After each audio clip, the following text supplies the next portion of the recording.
الحمد لله الحمد لله الذي خلق الإنسان وعلمه البيان وأنزله الفرقان والصلاة والسلام على سيد الإنس والجان أما بعد فأعوذ بالله من الشيطان الرجيم بسم الله الرحمن الرحيم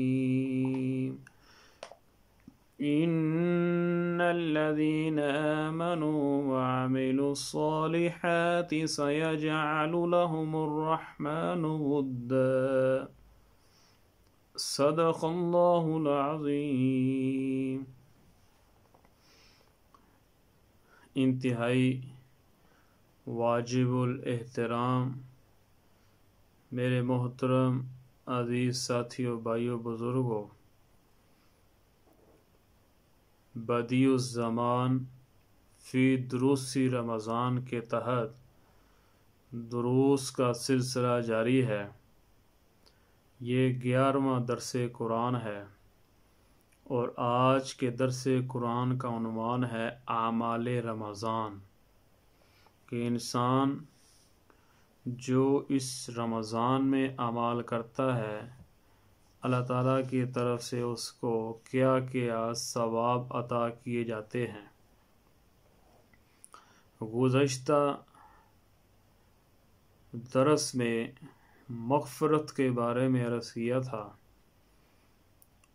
کہ روزانہ اعلان ہو رہا ہے کون ہے مجھ سے مغفرت طلب کرنے والا، میں اس کو معاف کروں، اور روزانہ افطاری کے وقت میں اللہ تعالیٰ کی طرف سے 10 لاکھ ایسے قیدی چھوڑے جاتے ہیں جن پر جہنم واجب ہو چکی ہوتی ہے۔ تو آج اعمال رمضان کے بارے میں گفتگو کر رہی ہے۔ اللہ تعالیٰ سورہ مریم کی آیت نمبر 96 میں ارشاد فرماتے ہیں، ان الذین آمنوا وعملوا الصالحات سیجعل لهم الرحمن ودا، البتہ جو یقین لائے ہیں اور کی ہیں انہوں نے نیکیاں، ان کو دے گا رحمان محبت، یعنی ان کو اپنی طرف سے محبت، الفت اور پیار عطا کیا جاتا ہے۔ ایک روایت میں ہے آپ علیہ الصلوۃ والسلام نے ارشاد فرمایا کہ اللہ تعالیٰ فرماتے ہیں کہ روزہ میرے لیے ہے اور میں ہی اس کا تمہیں بدلہ دوں گا، اور ایک روایت میں ہے کہ روزہ میرے لیے ہے اور میں ہی اس کا بدلہ ہوں۔ تو علماء کرام نے یہ جو روزے کی اللہ تعالیٰ سے نسبت ہے اس کی 5 وجوہات ذکر کی ہیں کہ روزہ کی نسبت اللہ تعالیٰ سے 5 وجہ سے ہے۔ نمبر 1، اللہ تعالیٰ کھانے پینے سے مبرہ ہے، اور بندوں کو جب یہ صفت حاصل ہو جاتی ہے تو اس کو عظیم ثواب عطا کیا جاتا ہے۔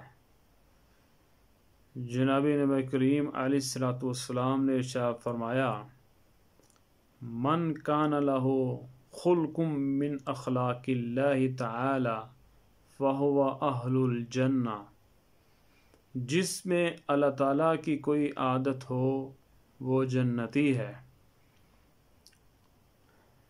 دوسری نسبت کہ روزہ باطنی عبادت ہے، یعنی ریاکاری سے یہ پاک ہے، اخلاص سے بھرپور ہے، اور اللہ جل شانہ کو ایسی ہی عبادت سب سے زیادہ محبوب ہے، کیونکہ اللہ تعالیٰ خود فرماتے ہیں ادعوا ربکم تضرعا وخفیہ،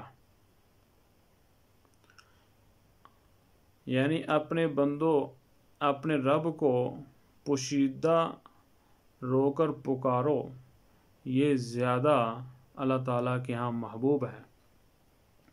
اسی طرح آپ علیہ السلام نے فرمایا کہ اللہ کی راہ میں پوشیدہ ایک پیسہ دینا وہ 700 پیسوں سے زیادہ اچھا ہے جو ظاہر کر کے دیا جائے۔ تیسری نسبت، روزہ سے نفس مغلوب ہوتا ہے، یعنی اس سے انسان کا نفس وہ مغلوب ہو جاتا ہے۔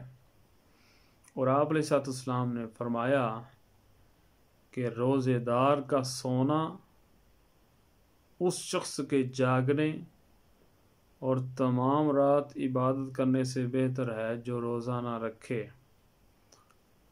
تو نفس کو مغلوب رکھنا یہ بہت بڑی ایک عبادت سمجھی جاتی ہے۔ اللہ تعالیٰ نے حضرت داؤد علیہ السلام کو فرمایا کہ اپنے نفس سے دشمنی کرو، کیونکہ نفس سے دشمنی کرنے سے میری دوستی حاصل ہوتی ہے۔ اور قاعدہ یہ ہے کہ جب دشمن کو حسب خواہش کھانا پانی ملتا رہے تو وہ کبھی ہو جاتا ہے، اور کبھی دشمنی زیادہ کر سکتا ہے، اور نفس انسان کا دشمن ہے۔ غیر رمضان میں رات دن اس کو کھلایا پلایا جاتا ہے، جس سے یہ کبھی رہتا ہے اور یہ گناہوں کی طرف مائل کرتا ہے۔ رمضان میں چونکہ کھلایا پلایا کم جاتا ہے، کمزور رہتا ہے، اس وجہ سے یہ گناہوں کی طرف بھی راغب کرنے سے باز رہتا ہے۔ چوتھی نسبت یہ ہے کہ روزہ شیطان پر قہر نازل کرتا ہے، کیونکہ حدیث شریف میں ہے ان الشیطان یجری مجری الدم فضیقوها بالصوم، کہ شیطان تمہاری رگوں میں خون کی طرح دوڑتا ہے، تم اس کی راہ کو روزے سے تنگ کرو۔ جب شیطان تمہارے جسم میں داخل نہ ہو سکے گا تو اس کے فریب سے تم بچے رہو گے۔ پانچویں نسبت کہ روزے سے انسان کی موافقت ہو جاتی ہے فرشتوں سے۔ اور آپ علیہ السلام نے ارشاد فرمایا کہ جو شخص صلحاء کے خصائل کی موافقت کرتا ہے وہ قیامت کے دن انہی کے ساتھ اٹھایا جائے گا۔ تو اس وجہ سے یہ 5 نسبتیں ہیں۔ پھر روزہ دار یہ جہنم سے دور کر دیا جائے گا۔ صحیح مسلم کی روایت ہے، حضرت ابو سعید خدری رضی اللہ عنہ نقل فرماتے ہیں، سرکار دو عالم صلی اللہ علیہ وسلم نے ارشاد فرمایا، من صام یوما فی سبیل اللہ بعد اللہ وجہہ عن النار 70 خریفہ، جس نے اللہ کی راہ میں ایک نفل روزہ رکھا وہ جہنم کی آگ سے 70 برس کے لیے دور ہو گیا۔ اور ایک نسائی شریف کی روایت ہے، آپ علیہ السلام نے فرمایا کہ من صام یوما سوى الفریضۃ فی سبیل اللہ ایمانا واحتسابا برد اللہ علیہ النار، جس نے فرض رمضان کے علاوہ اللہ تعالیٰ کی راہ میں ایک نفل روزہ رکھا عذر و ایمان کے اور ثواب کی نیت سے، اس پر دوزخ کی آگ ٹھنڈی کر دی جاتی ہے۔ اور ایک روایت میں ہے آپ دیکھ لیں کہ یہ نفل روزوں کے متعلق کتنا ثواب ہے، تو یہ جو رمضان مبارک کے روزے ہیں اس کے بارے میں کتنی فضیلت ہوگی، اس سے حساب ہوتا ہے۔ پھر روزے دار سے دوزخ کی آگ دور بھاگے گی، کیونکہ آپ علیہ السلام نے فرمایا کہ الصوم جنہ من النار، روزہ ڈال ہے دوزخ سے۔ جیسے کوئی کسی کو تلوار مارتا ہے تو ڈال سے اس کو روکا جاتا ہے، اسی طرح روزہ یہ دوزخ سے روکتا ہے۔ اور بعض کتب کے اندر یہ بات موجود ہے کہ قیامت میں جب دوزخ گناہگار پر حملہ آور ہوگی تو حکم ہوگا جو لوگ روزہ دار مرے ہیں کہاں ہیں، وہ سامنے آ جائیں۔ دوزخ ان کی بو یعنی مہک پہچان کر 40 سال کے فاصلے پر ان سے ہٹ جائے گی۔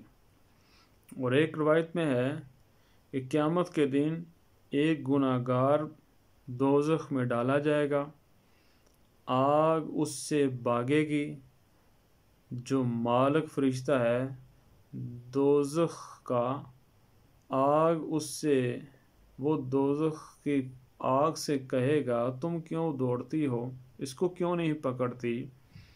تو آگ کہے گی کہ میں اس کو کیسے پکڑوں، اس کے منہ سے تو روزے کی مہک آ رہی ہے۔ مالک دوزخ اس گناہگار سے پوچھے گا کیا تو روزہ دار مرا تھا؟ وہ کہے گا ہاں۔ اسی طرح رمضان میں جو عمل کرتا ہے اس کو دگنا ثواب عطا کیا جاتا ہے، اور جو گناہ کرتا ہے اس کو 2 گنا گناہ دیا جاتا ہے۔ اس وجہ سے گناہوں سے بچیں ہم۔ اور صدقہ کرنے کا ثواب یہ ہے کہ جو شخص رمضان میں کسی مسکین کو صدقہ دے گا، یہ صدقہ عام ہے، زکوٰۃ ہو، خیرات ہو، نفلی ہو، ہدیہ ہو، سب اس میں شامل ہے، اس کے لیے اس قدر ثواب ہوگا کہ گویا اس نے دنیا کی تمام چیزیں صدقہ کی۔ نماز پڑھنے کا ثواب یہ ہے، آپ نے فرمایا کہ جو کوئی رمضان میں 1 رکعت نماز پڑھے گا اس کو اس قدر ثواب ملے گا جو غیر رمضان میں 2 لاکھ رکعت پڑھنے سے ملتا ہے۔ اور ذکر کا ثواب یہ ہے، آپ علیہ السلام نے فرمایا جو کوئی رمضان میں 1 مرتبہ سبحان اللہ کہے اس کو اس قدر ثواب ملے گا جو غیر رمضان میں 1 لاکھ مرتبہ سبحان اللہ پڑھنے سے ملتا ہے۔ ننگے کو کپڑا پہنانے کا ثواب، فرمایا کہ جو کوئی رمضان میں کسی ننگے کو کپڑا پہنائے گا قیامت کے دن تمام مخلوق کے سامنے اس کو 60 لاکھ حلے یعنی جبے پہنائے جائیں گے۔ اور کھانا کھلانے کا ثواب یہ ہے کہ یا جو افطاری کرواتا ہے تو جس کسی نے بھی افطاری کروائی تو اس کو برابر ثواب عطا کیا جائے گا، اور جس نے افطاری کروائی ہے اس کو یوں ثواب ملے گا جیسے کسی شخص نے غیر رمضان میں اللہ کی راہ میں بہت زیادہ سونا خیرات کیا ہو۔ اسی طرح جس نے کسی کو پانی پلایا تو وہ ایسے گناہوں سے پاک صاف ہو جاتا ہے جیسے وہ آج اپنی ماں کے پیٹ سے پیدا ہوا ہے۔ تو صحابہ کرام نے سوال کیا یہ حکم گھر پر ہے یا سفر میں یا اس جگہ جہاں پانی نہ ملتا ہو تو وہاں کیا کریں؟ تو آپ نے فرمایا کہ یہ حکم عام ہے، اگرچہ آپ فرات کے کنارے پر بھی کھڑے ہوں۔ اور آپ نے فرمایا کہ مسافر کا روزہ افطار کروانے والا پل صراط سے چمکتی بجلی کی طرح گزر جائے گا، اور جو کسی کو جوتا پہنائے تو فرمایا کہ اللہ تعالیٰ قیامت میں نور کا براق عطا کرے گا جس پر وہ سوار ہو کر پل صراط سے چمکتی بجلی کی طرح گزر جائے گا۔ اور استغفار کرنے کا ثواب یہ ہے جو کوئی رمضان کے دن رات میں 10 بار استغفر اللہ پڑھے گا، اللہ تعالیٰ اس کو جبرائیل، میکائیل، اسرافیل، عزرائیل اور حاملین عرش کا ثواب دے گا اور اس کے پہلے تمام گناہوں کو معاف فرما دے گا۔ حضرت ابو ہریرہ رضی اللہ عنہ انہوں نے عرض کیا کہ استغفار کون سا پڑھیں؟ تو آپ فرمایا استغفر اللہ ربی من استغفر اللہ الذی لا الہ الا هو الحی القیوم واتوب الیہ، یہ پڑھا جائے۔ اور جو آخری بات ہے، اس رمضان میں قرآن مجید کی تلاوت کرتا ہے تو اس کے بارے میں فرمایا کہ من قرأ آیۃ من القرآن فی یوم ولیلہ من شہر رمضان فلہ بکل حرف منها اجر شہید۔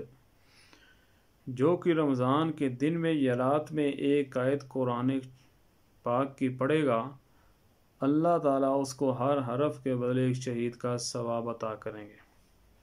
ایک عربی بدو دیہاتی سن کے رونے لگے کہ اس ثواب کو میں نہیں پہنچ سکتا کیونکہ میں قرآن نہیں پڑھا ہوا۔ تو آپ نے فرمایا کوئی شخص اگر قل هو اللہ احد یہ سورت ایک مرتبہ پڑھے تو اس کو جنت میں 56 شہر بڑا محل ملتا ہے، اور ہر شہر میں 56 محل، اور ہر محل میں 26 کوٹریاں، اور ہر کوٹری میں 56 تخت، اور ہر تخت پر ایک بڑی آنکھ والی حور بیٹھی ہے، اور اللہ اس پڑھنے والے کے نامہ اعمال میں 36,000 نیکیاں لکھتا ہے، 36,000 گناہوں کو معاف فرماتے ہیں اور 36,000 درجات بلند فرماتے ہیں۔ تو اس وجہ سے ہم ضرور سورہ الاخلاص پڑھا کریں۔ اور ایک روایت میں ہے جو کوئی رمضان کے دن رات میں 363 مرتبہ قل هو اللہ احد بسم اللہ کے ساتھ پڑھتا ہے تو اس گوشت پوشت والے جسم کا جہنم میں جانا حرام ہو جاتا ہے۔ تو اللہ تعالی ہم سب کو ان اعمال کو کرنے کی توفیق عطا فرمائے۔ وآخر دعوانا ان الحمد للہ رب العالمین۔